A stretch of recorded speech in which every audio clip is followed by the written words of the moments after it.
আন্তর্জাতিক ক্রিকেটে ইতিহাস গড়লেন অ্যালিস্টার ক্যাম্পবেলের ছেলে জোনাথন।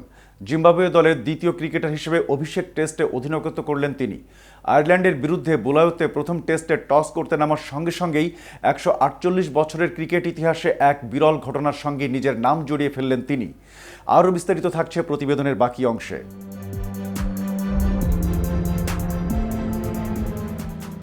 আন্তর্জাতিক ক্রিকেটের অন্যতম বিরল এক ঘটনায় অভিষেক টেস্টেই অধিনায়কত্ব করলেন জিম্বাবুয়ের এক ক্রিকেটার। আনকোরা হলেও তার বাবা ছিলেন জিম্বাবুয়ে দলের কিংবদন্তি।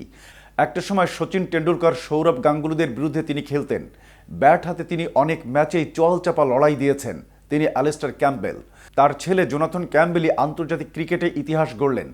জিম্বাবুয়ে দলের দ্বিতীয় ক্রিকেটার হিসেবে অভিষেক টেস্টেই অধিনায়কত্ব করলেন তিনি।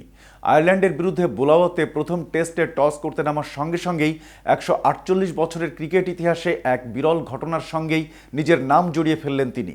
মূলত এক জরুরি পারিবারিক কারণের জেরে জিম্বাবুয়ে দলের টেস্ট অধিনায়ক ক্রেগ এরভাইন নিজেকে আয়ারল্যান্ড ম্যাচ থেকে সরিয়ে নিয়েছিলেন। সেই কারণেই অ্যালিস্টার ক্যাম্পবেলের পুত্র জোনাথনের কাছে আসে অধিনায়কত্বের সুযোগ। আর সেই সুযোগ হাতছাড়া করেননি তিনি। জিম্বাবুয়ে ক্রিকেটের ইতিহাসে তারা দুজনই প্রথম বাবা পুত্র যারা দেশকে নেতৃত্ব দিলেন। টেস্ট ক্রিকেটের ইতিহাসে বিশ্ব ক্রিকেটের চতুর্থ বাবা পুত্র জুটি তারা, যারা দেশকে নেতৃত্ব দিলেন। জিম্বাবুয়ে দলের হয়ে 60টি টেস্ট ম্যাচ খেলেছিলেন অ্যালিস্টার ক্যাম্পবেল। করেছিলেন ২৮৫৮ রান। ব্যাটিং গড় ছিল ২৭.২১, ছিল দুটি শতরানও।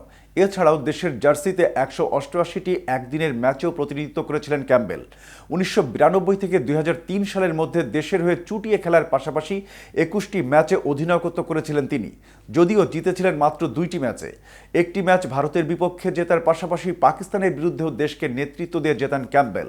মূলত ক্যাম্পবেল দ্বিতীয় ক্রিকেটার জিম্বাবুয়ে দলের, যিনি অভিষেক টেস্টে অধিনায়কত্ব করার সুযোগ পেলেন। ১৯৯২ সালে হারারেতে তাদের প্রথম টেস্টে ভারতের বিপক্ষে অধিনায়কত্ব করেছিলেন ডেভ হাউটন। শেষ ৫০ বছরের টেস্ট ক্রিকেটে জোনাথন ক্যাম্পবেল চতুর্থ ক্রিকেটার, যিনি অভিষেকে দেশের অধিনায়কত্ব করার কৃতিত্ব গড়লেন। দক্ষিণ আফ্রিকার নীল ব্র্যান্ড ২০২৪ সালে নিউজিল্যান্ডের বিরুদ্ধে দেশের অধিনায়কত্ব করেছিলেন। উল্লেখ্য, ৩৪টি প্রথম শ্রেণীর ম্যাচে ১৯১৩ রান রয়েছে জোনাথন ক্যাম্পবেলের। এছাড়াও পার্ট টাইম লেগ স্পিনার হিসেবে ফার্স্ট ক্লাস ক্রিকেটে তার ঝুলিতে রয়েছে ৪২ উইকেটও। ২০২৪ সালের মে মাসে চট্টগ্রাম টেস্টে বাংলাদেশের বিরুদ্ধে টি-20 অভিষেক হয়েছিল জোনাথনের। সেই ম্যাচে ২৪ বলে ৪৫ রান করেছিলেন তিনি। এতক্ষণ সাথে ছিলাম আমি শাহনেওয়াজ। কেটিভি ক্রিকেটের সাথে থাকার জন্য ধন্যবাদ।